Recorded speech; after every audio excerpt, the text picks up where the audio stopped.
사랑하는 성도 여러분, 안녕하십니까? 3일 기도에 오신 여러분들을 진심으로 환영합니다. 오늘 우리는 함께 눈에는 눈, 이에는 이라는 제목으로 로마서 5장의 내용을 연구하려고 합니다. 부제를 달아보았는데요. 부제는 합리적으로 사는 삶과 은혜로 사는 삶이라고 달아보았습니다. 이 시간을 통해서 우리가 합리적인 이 세상의 법 아래 살아가는지, 하나님의 은혜의 법 아래 살아가는지 우리가 다시 한번 점검해 볼 수 있는 시간이 되었으면 좋겠습니다. 함께 하나님의 말씀 로마서 5장 1절의 말씀을 읽도록 하겠습니다. 로마서 5장 1절입니다. 제가 봉독해 올리도록 하겠습니다.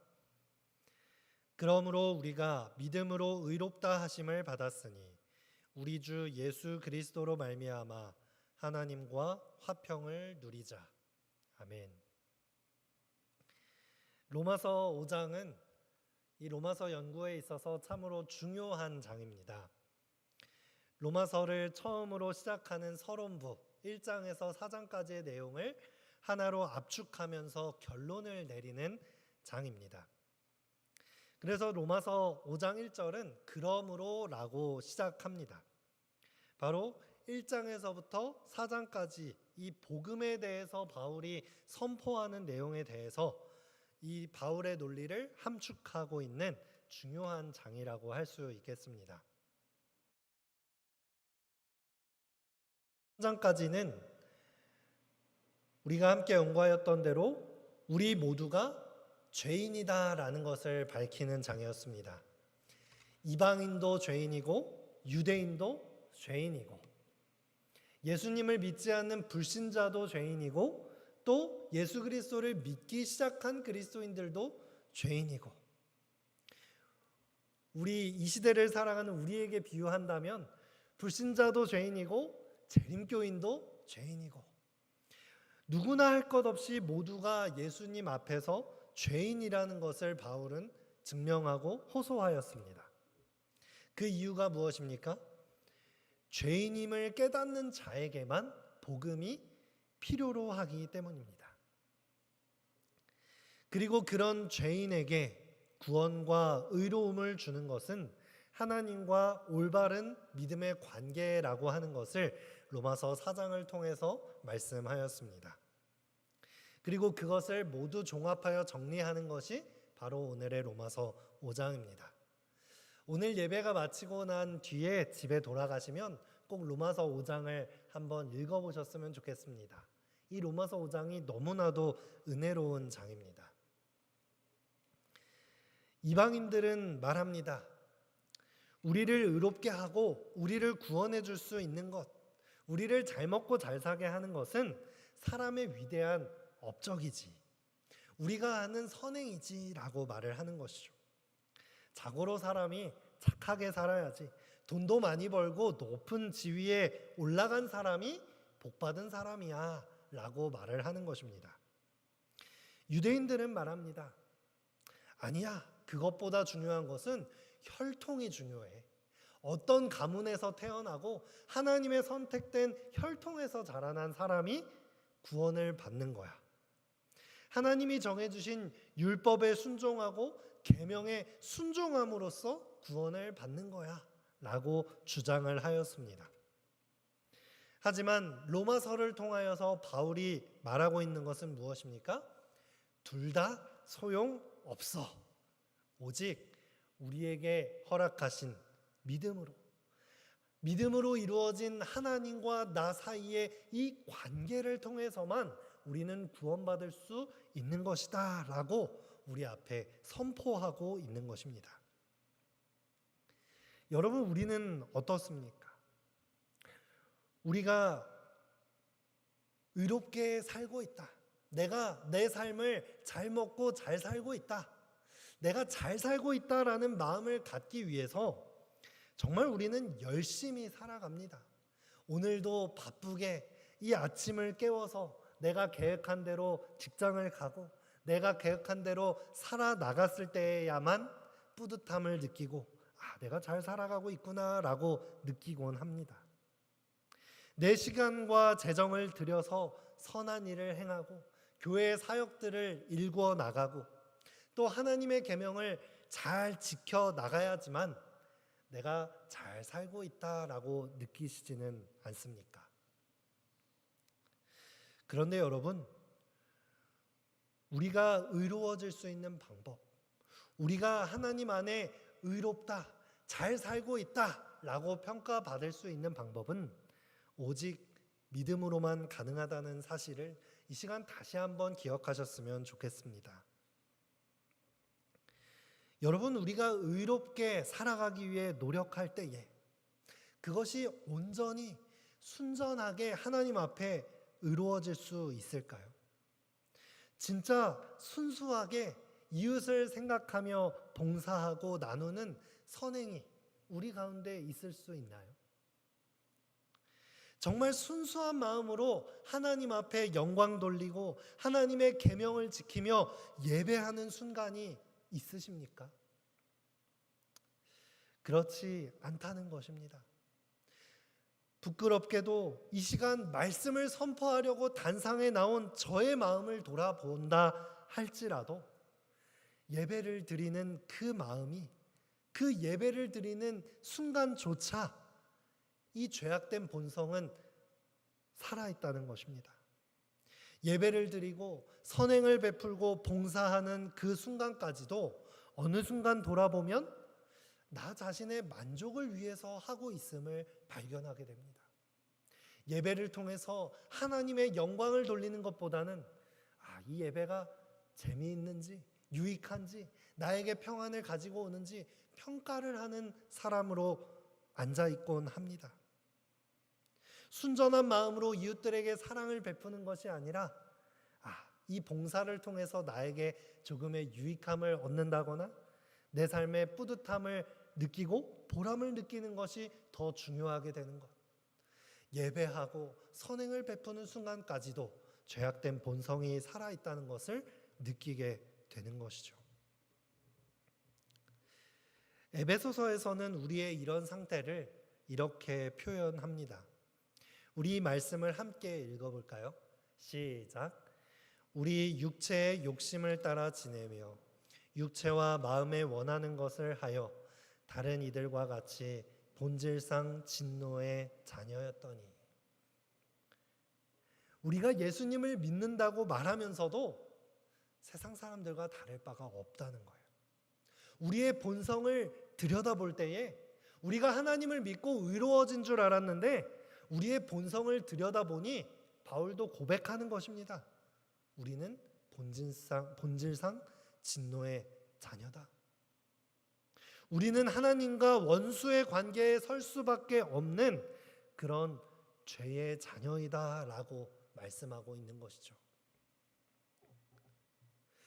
로마서 5장은 계속해서 이러한 우리의 상태를 강조하면서 우리가 의로워질 수 있는 방법, 우리가 구원받을 수 있는 방법은 오직 하나님의 은혜로, 오직 예수 그리스도의 십자가의 죽으심으로만 우리가 그런 자격을 얻을 수 있다는 것을 수차례 강조합니다. 로마서 5장 6절, 우리가 아직 연약할 때에 기약대로 그리스도께서 경건하지 않은 자를 위하여 죽으셨도다.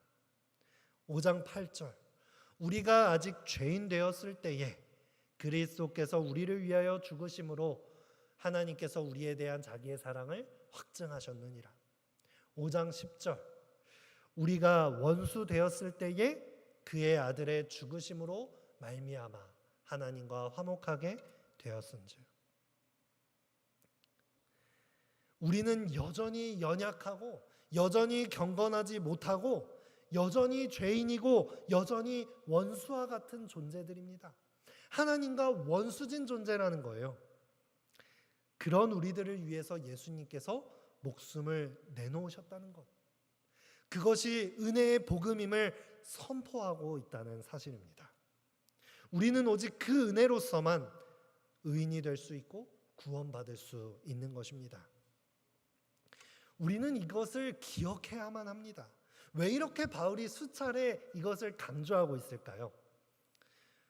우리는 아차 하면 이것을 까먹고 다시금 내 노력으로 돌아가게 됩니다. 예수 그리스도의 은혜로 구원받았지라고 생각하면서도 우리는 그래도 내 노력도 필요하지. 어느 정도는 내 시간을 들이고 봉사를 들여서 내 공로를 인정받아서 구원을 받아야지. 아차 하면 돌아서는 것입니다. 하지만 사도 바울이 우리에게 누차 강조하는 것은 우리가 의로워질 수 있는 것, 우리가 구원받을 수 있는 것, 그것은 오직 하나님의 은혜로 가능하다는 것. 그것을 이 시간 꼭 기억하셨으면 좋겠습니다. 나의 행함으로, 나의 공로로 구원을 받으려는 순간 하나님과 나 사이에 맺어진 이 은혜의 관계가 방해받기 시작합니다. 오직 우리의 구원이 십자가에 달리신 예수님의 은혜로만 가능한 것이고, 이것을 우리가 어떻게 받아들이고 그 사랑이 얼마나 큰 것인지 내 삶에 경험할 때에, 그것이 얼마나 큰 것인지 인식하는 것에서부터 내 안에서의 복음이 일하기 시작하는 것입니다. 여러분, 원수를 사랑하는 일, 원수를 위해 목숨을 버리는 일, 그것이 가능한 사랑인가요? 예수님께서 우리를 원수 되었을 때에 사랑하셨습니다. 원수 되었을 때에 우리를 위해 목숨을 버리셨습니다. 하나님께서 우리에게 원수를 사랑하라 라고 말씀하신 이 말씀은 너무나도 간단 명료한 선포이고 원칙입니다. 그런데 그것이 행하려고 할 때는 간단한 일입니까? 아니죠. 정말 불가능하다고 느껴질 정도로 불가능한 사랑인 것입니다. 나에게 피해를 주고 나를 억울하게 만든 원수를 사랑하는 것은 절대 당연한 것이 아닙니다. 원수를 미워하는 마음은 어쩌면 우리 마음속에 일어나는 너무나도 당연한 감정입니다. 백범 김구 선생님이 이런 말을 남겼다고 합니다. 지옥을 만드는 방법은 간단하다. 가까이 있는 사람을 미워하면 된다. 이 말뜻은 무엇입니까? 우리 마음속에 미움이 일어났을 때에 얼마나 그 마음속이 지옥처럼 괴롭고 이 복잡해지는지 표현한 명언일 것입니다. 우리 마음에 미워하는 마음이 생겨났을 때 화가 나고 분하고 복수를 하고 싶은 마음이 불일 듯이 일어나는 것이죠. 너무나도 괴로운데도 그것을 용서할 수가 있어요, 없어요? 용서할 수 없는 것이 우리의 본성이라는 것입니다. 너무나도 불일 듯이 일어나는 이런 이기적인 감정, 이것들이 본능적인 감정이라는 것을 우리가 생각해 볼 수 있는 것이죠. 인류 역사상 최초의 성문법으로 기록되고 있는 함무라비 법전에는 가장 유명한 법이 있습니다. 바로 눈에는 눈, 이에는 이 법입니다. 이 법은 지금도 역사가들이 평가하기를 인류 역사상 아주 좋은 법이다라고 평가를 합니다. 왜 그럴까요? 사람들이 누군가에게 안갚음을 하고 복수를 하려고 마음을 갚을 때에 눈에는 눈, 이에는 이 이렇게 복수하는 것이 아니라 2배, 3배로 되갚아주고 싶은 마음이 우리 마음속에 있는 분노라는 감정이라는 것입니다. 우리가 마음속에 원수로 삼았을 때에 받은 대로 갚아주기만 하면 다행일까요?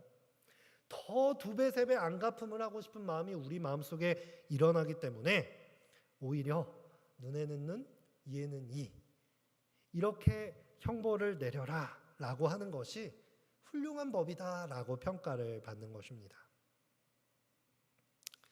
이 고대 근동 지역에서 이 바빌로니아 왕국에 선포되었던 이 눈에는 눈, 이에는 이 법이 오랫동안 사람들의 역사에 영향을 끼치고 있었기 때문에 예수님께서도 이 법을 인용하셔서 말씀하십니다. 마태복음 5장 38절에는 이렇게 말씀하시죠. 또 눈은 눈으로 이는 이로 갚으라 하였다는 것을 너희가 들었으나, 예수님께서 이 법을 인용하시는 것입니다. 너희가 이 법을 들었느냐? 우리의 삶을 이끌어가고 있는 법이요, 아주 좋게 평가되고 있는 그런 법이다. 하지만 예수님께서는 한 걸음 더 나아간 법을 우리에게 제안하십니다. 나는 너희에게 이르노니 악한 자를 대적하지 말라. 누구든지 내 오른뺨을 치거든 왼편도 돌려대며, 나는 너희에게 이르노니 너희 원수를 사랑하며 너희를 박해하는 자를 위하여 기도하라.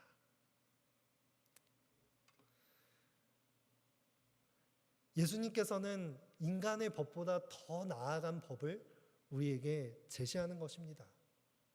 이것은 정말 큰 사랑의 법입니다. 사실 이러한 법은 신약시대에 와서 예수님께서 처음으로 말씀하신 것이 아니에요. 오직 이미 하나님께서 선택된 민족 이 이스라엘을 출애굽으로 불러내실 때에 레위기에서 이미 이스라엘의 법을 이 율법으로서 먼저 주어진 법입니다. 레위기 19장 18절의 말씀입니다.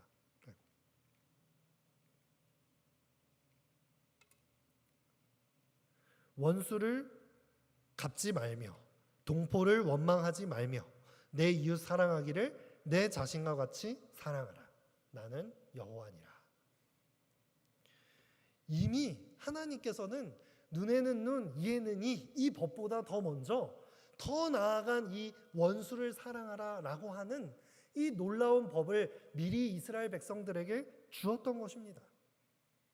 그런데 왜 이 법은 교과서에 실리지 못하고 최초의 성문법으로 다루어지지 않았을까요? 어쩌면 원수를 미워할 수밖에 없는 본성을 가진 인간에게 있어서 이 하나님의 율법은 절대로 순종할 수 없는 법처럼 여겨진 것입니다. 너무나도 높은 이상이기 때문에 이것은 우리가 따르고 실천할 수 있는 법이 아니라 오히려 높은 종교적인 이상이 되고 실천할 수 없는 신화가 되어버린 것이죠.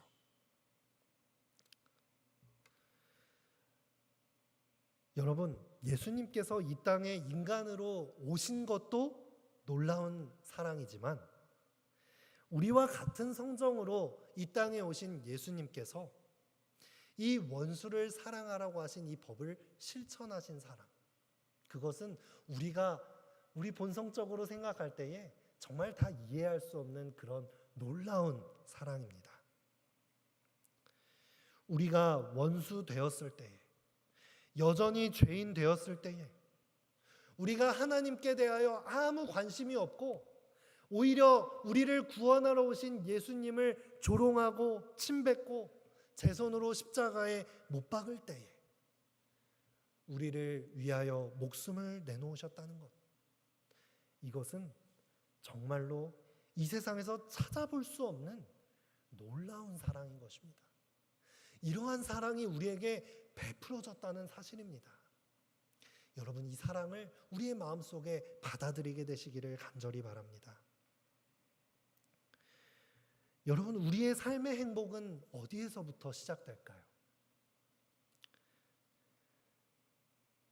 우리의 삶이 행복해지려면 우리는 어떤 것부터 결심을 해야 할까요? 죽음을 향해서 가는 것만 같고 아무리 열심히 노력하고 아등바등 살아봐도 삶의 목적이 없어지고 지긋지긋한 이 삶이 소망으로 변화되기 위해서 우리는 어떻게 해야 할까요? 새롭게 거듭나는 삶은 어디로부터 시작되는 것일까요? 그것은 합리적이고 조건적인 당연히 받아야 할 대접을 받아야 되는 것에서부터 오지 않습니다. 눈에는 눈, 이에는 이 세상의 법칙 안에서는 아무런 감동도 없고 변화도 없습니다. 내가 아무리 많은 값을 치르고 아무리 많은 서비스를 받는다고 해도 그 거래 관계 속에서는 아무런 감동이 없는 것입니다. 우리가 변화되고 행복하고 감동을 받는 삶은 조건을 뛰어넘는 사랑의 법, 그 사랑을 깨달을 때 안에서만 우리가 사랑을 경험하고 행복과 변화가 시작되는 것입니다.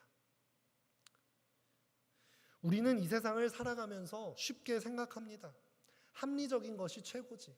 논리적인 것이 우리의 삶을 지탱하고 있지. 합리적이고 논리적이지 않은 것은 우리의 삶을 우리의 생각으로 받아들이지 않으려고 합니다. 하지만 여러분, 우리의 행복은 합리적이지 않은 사랑에서부터 시작한다는 것을 이 시간 기억하게 되시기를 간절히 바랍니다. 여러분, 우리가 태어난 우리의 삶의 시작을 한번 생각해 보세요. 우리의 삶은, 우리의 인생은 전혀 합리적이지 않은 무조건적인 부모의 사랑에 의해서 시작됩니다. 아이가 태어남으로 한 사람의 인생이 시작됩니다. 그 아이가 부모에게 해줄 수 있는 것이 있습니까? 아무것도 없습니다. 해주기는커녕 울고 떼쓰고 아무데나 볼일 보는 일밖에 할 수 있는 것이 없어요. 하지만 부모님은 자신의 몸과 같이 이 아이를 아끼고 사랑합니다. 다 퍼주고도 모자른 것처럼 여기며 이 아이를 키워나가는 것입니다. 이 사랑이 없다면 이 한 사람의 인생이 시작될 수 있을까요? 시작될 수 없는 것입니다. 그러한 사랑을 잘 받은 아이는 좋은 성격도 형성되고 사회성도 갖추고 지능도 자라납니다. 반대로 그 사랑을 받지 못하면 여러 가지로 성격 형성과 그 성장에 어려움을 겪게 된다는 것을 우리는 잘 알고 있습니다. 여러분, 한 영상을 가져왔습니다. 이런 부모의 사랑을 느껴볼 수 있는 영상인데요. 잠시 함께 보시도록 하겠습니다.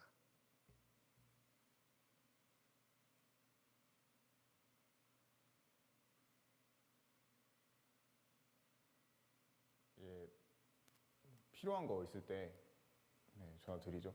아니요, 필요할 때만 한 번씩 드립니다. 그렇게 자주는 아닌 것 같고 한 번씩 한 일주일에 두세 번?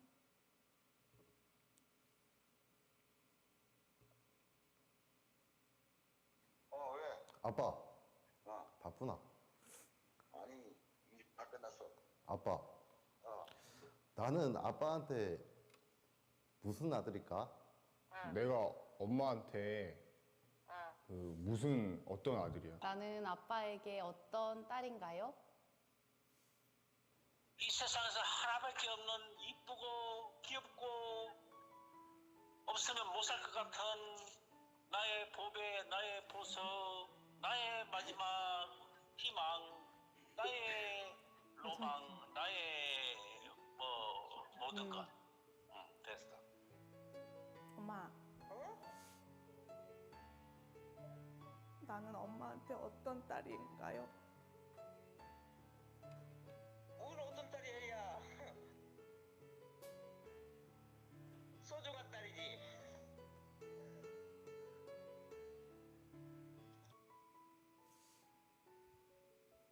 나는 다 사랑했다. 다 행복했다고. 진짜야. 거짓말. 아니야, 나는 그렇지 않아. 나를 키우면서 가장 행복했던 순간이 언제야? 그렇지, 행복해. 네가 잘 크고 그러니까 행복해지. 나를 키우면서 가장 행복했던 순간이 있어? 당연히 있지. 항상 행복했어. 나 태어났을 때부터 지금까지? 항상 행복했어. 가끔 네가 속을 썩일 때는 좀 속상하기는 했지만 그래도 항상 행복해. 어디서 엄마가 너 같은 딸을 얻겠냐. 절대 힘들지 않았지. 나는 우리 아들이 있어서 행복했지. 지금도 우리 아들이 건강하니 잘하고 있으면 나는 그걸로 감사하게 생각하고 있지. 미안한 적 있지? 언젠데? 없이 살면서 니들 마음대로 못 먹이고 그런 것이 걸리지 뭐. 키울 때는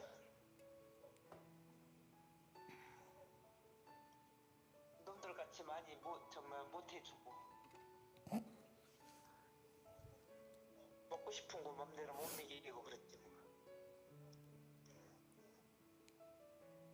부모 마음은 다 똑같지. 다시 태어나도 내 엄마가 돼줄 거야? 그러지.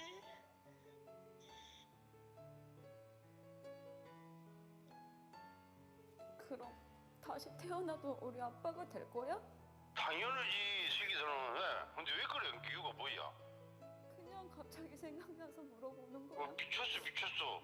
내가 너를 지금 오지에서 이쁜지 알잖아. 그러면 엄마는 다시 태어나도 내 엄마로 태어날 거야? 그러지. 왜 그런 얘기 하는 거야? 오늘 갑자기? 그냥 엄마 생각났어. 어떠신가요? 잠시 보는 영상이지만 감동이 있죠. 아무리 마음이 딱딱한 사람이라도 자신을 희생시켜서 사랑을 베푼 이런 사랑을 마주하면 감동받지 않는 사람은 없습니다. 자식은 부모의 사랑을 알면서도 그저 필요한 때만 전화하고 나의 어떤 모습 때문에 부모님이 불행했을 거야, 힘들었을 거야, 그렇게 조건적으로 생각하지만 부모님의 마음은 그렇지 않은 것 같습니다. 그저 그 자녀의 존재만으로 행복하고 다 해주고도 미안해하며 다시 태어나서도 지금 내 자녀의 부모로 태어날 것이라고 무조건적으로 사랑해 주는 것이죠. 사람이라면 누구나 이러한 사랑을 보면서 감동받고 눈물 흘립니다. 저는 이렇게 생각합니다. 이런 사랑을 보면서 모든 사람이 감동을 받는다는 것은 누구나 우리 자신은 이런 사랑을 하기 어려운 존재라는 것을 본성적으로 이미 알고 있다는 거예요. 그러한 사랑을 필요로 하는 존재라는 것을 오히려 반증하는 것입니다. 그렇기 때문에 우리는 감동을 받을 수밖에 없는 것이죠. 네, 우리는 사랑이 필요한 존재입니다. 예수님께서는 이러한 사랑을 그저 성경 속에만 남겨두시길 원하지 않으셨어요. 수많은 종교에서 수많은 선의 기준들을 제시하지만 하나님이 보여주시는 사랑은 그저 말씀이 아니라 예수님의 인생을 통해 우리에게 목숨 바쳐 보여주신 그런 실제가 되신 것입니다. 예수님의 이러한 놀라운 사랑이 우리의 삶을 인도해 나가고 있다는 사실을 통해 우리가 행복해지셨으면 좋겠습니다. 여러분, 우리의 삶이 왜 하나님과 원수의 관계가 되었나요?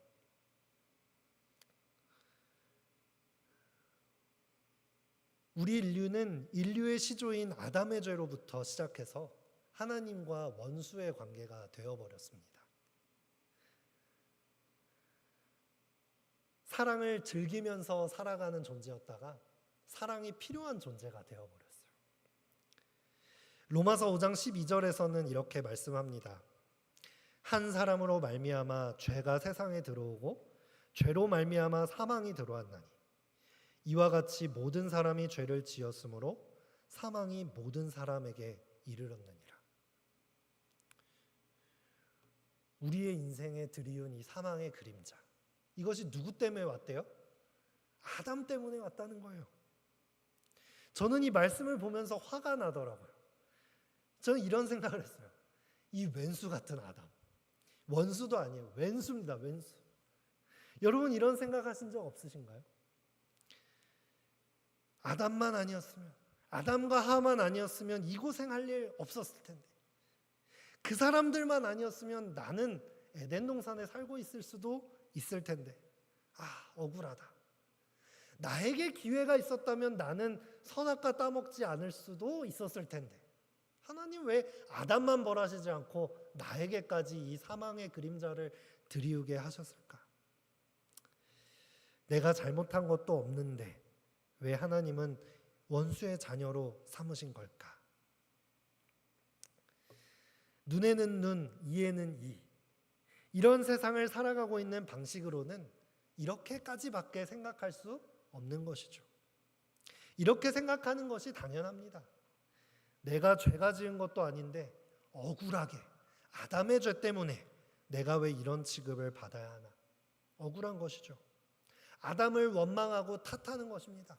아담에게 복수하고 싶고 아담을 벌 주고 싶은 것입니다. 하지만 하나님께서는 아담을 그렇게 보지 않으셨어요. 원수를 사랑하라 라는 관점을 가지신 하나님께서는 전혀 다르게 아담을 바라보십니다. 아담을 탓하거나 아담의 인생을 매장시켜 버리지 않으십니다. 로마서 5장 14절의 말씀입니다. 우리 이 말씀 같이 읽어볼까요? 시작.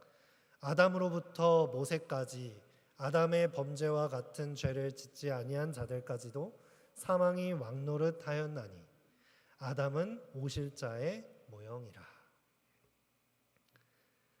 아담 때문에 모든 사람들이 죄를 짓게 되었고 사망이 왕노릇하게 되었는데 아담이 원수였다, 아담이 문제였고 골칫거리였다가 아니라 아담은 오실 자의 모형이 되었다라고 하나님은 바라봐 주시는 것입니다. 이것이 하나님의 사랑의 관점입니다.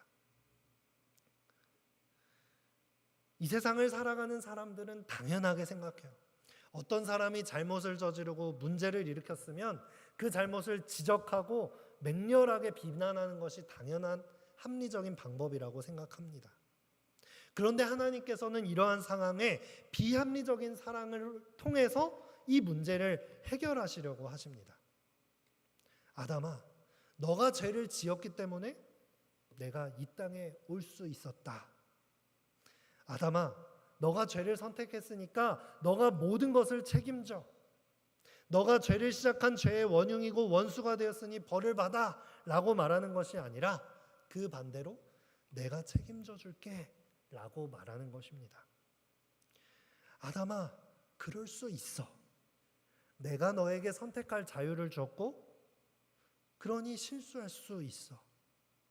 비록 죄가 너로 인해서 시작되었지만 내가 독생자를 세상에 보내어 사랑을 보여줄게. 그 죄값을 내가 책임질게. 아담아, 너는 여전히 나의 사랑하는 자녀다. 이렇게 말씀하시는 세상에 없는 절대적인, 무화적인, 비합리적인 사랑의 관점으로 사람들의 인생을 대하기 시작하시는 것입니다. 왜 하나님께서는 아담의 죄에 대해서 책임을 묻지 않으시고 아담 안에 속한 모든 사람들에게 죄값을 물으셨을까요? 정말 비합리적이지 않습니까? 그런데 하나님께서 그렇게 하신 것은 예수님 한 사람의 의가 모든 사람에게 적용될 수 있는 그 근거를 마련하신 것입니다. 다시요. 아담의 범죄로 인해 모든 사람이 사망에 이르게 하신 것은 예수님 한 사람의 의로 모든 사람이 생명을 얻을 수 있게 하신 하나님의 놀라우신 사랑의 계획입니다. 세상에는 눈에는 눈, 이에는 이 법칙이 있다면 하나님께서는 예수님 한 사람의 희생으로 우리 모든 인류를 구원하시고자 하시는 비합리적인 사랑의 율법을 우리에게 선포하시는 것입니다. 우리에게 어떤 대가도 바라지 않으십니다. 어떠한 노력도 바라지 않으세요.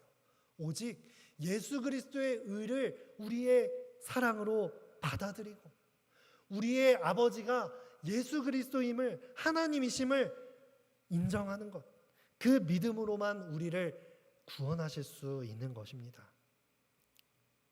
로마서 5장에서는 이 기독교의 복음의 진수를 우리에게 보여줍니다. 세 절에 걸쳐서 같은 개념을 반복하여 설명해 주면서 우리에게 강조하고 있습니다. 로마서 5장 17절에서 19절의 말씀입니다. 세 절에 걸쳐서 말하지만 똑같은 이 복음의 말씀을 우리에게 선포합니다. 17절, 한 사람의 범죄로 말미암아 사망이 그 한 사람을 통하여 왕노릇하였은즉 더욱 은혜와 의의 선물을 넘치게 받은 자들은 한 분 예수 그리스도를 통하여 생명 안에서 왕노릇 하리로다. 그런즉 한 범죄로 많은 사람이 정죄에 이른 것 같이 한 의로운 행위로 말미암아 많은 사람이 의롭다 하심을 받아 생명에 이르렀느니라. 한 사람이 순종하지 아니함으로 많은 사람이 죄인 된 것 같이 한 사람이 순종하심으로 많은 사람이 의인이 되리라. 우리가 아직 죄인 되었을 때에, 원수 되었을 때에 하나님께서는 우리에게 전혀 비합리적인 사랑을 우리에게 부어주심으로써 우리에 대한 사랑을 확증하셨고, 우리가 그분이 자녀 될 수 있는 특권을 우리에게 선물로 주신 것입니다. 우리를 변화시키는 것은 내가 낸 만큼, 우리가 헌금 드리고 우리가 사역한 만큼 우리를 인정해 주시는 그런 하나님의 사랑이 아닙니다. 우리가 여전히 죄인이고 아직도 원수이고 아무것도 내세울 것이 없음에도 불구하고 우리를 자녀 삼아 주시는 예수님의 비합리적인 사랑이 우리를 구원하신다는 그 사실을 이 시간 기억하게 되시기를 간절히 바랍니다.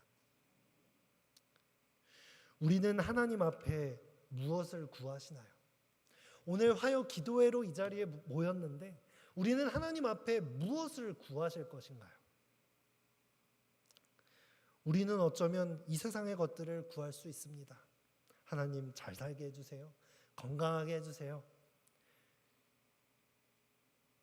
어쩌면 죄인들과 의인들이 살아가는 세상은 똑같습니다.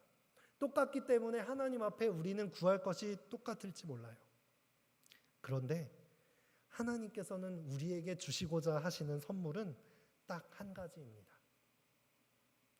비록 때로 우리가 힘들지라도 고난 중에 있을지라도 하나님과의 화평의 관계를 우리에게 주시고자 소원하십니다. 예수 그리스도의 사랑과 은혜를 받아들임으로 말미암아 예수 그리스도와 화평함을 얻게 되기를 바라는 것입니다. 우리는 이것을 구해야 합니다. 하나님, 예수 그리스도의 사랑이 내 마음속에 느껴질 수 있도록 해주세요. 그로 말미암아 하나님과의 화평한 관계를 회복할 수 있도록 주님 도와주세요. 주님, 이 세상을 살아가면서 우리는 너무나도 경쟁적이고 매매를 하는 이 거래 관계에 익숙해져서 하나님의 이 놀라우신 은혜가 제 마음속에 받아들여지지 않습니다. 성령 하나님 역사하셔서 하나님의 이 사랑을 내 마음속에 받아들이게 해주세요. 하나님과의 화평과의 관계를 얻게 해주세요. 우리는 이것을 구해야 하는 것입니다. 우리가 이것을 구할 때 하나님께서는 하나님과의 화평을 우리에게 선물로 주실 것입니다. 우리가 하나님과의 화평을 얻었을 때에 우리의 삶은 변하기 시작합니다. 이 세상은 변하지 않지만 나의 삶의 자세는 변하기 시작해요. 로마서 5장 2절에서 3절. 그로 말미암아 하나님과의 화평으로 말미암아 우리가 믿음으로 서 있는 이 은혜에 들어감을 얻었으며 하나님의 영광을 바라고 즐거워하느니라. 다만 이뿐 아니라 우리가 환난 중에도 즐거워하나니 이는 환난은 인내를, 인내는 연단을, 연단은 소망을 이루는 줄 알미로다. 하나님의 화평을 선물로 받은 자, 예수 그리스도의 은혜를 내 삶에 받아들인 자, 그 삶의 선물을 누리게 되시기를 바랍니다. 여전히 고난 가운데 있을지라도 기쁨을 노래할 수 있고, 여전히 환난 중에 있을지라도 예수 그리스도의 영원한 소망을 바라볼 수 있는 그리스도인의 삶을 살게 되시기를 이 시간 간절히 바라겠습니다. 오늘 우리가 함께 기도하겠습니다. 우리 기도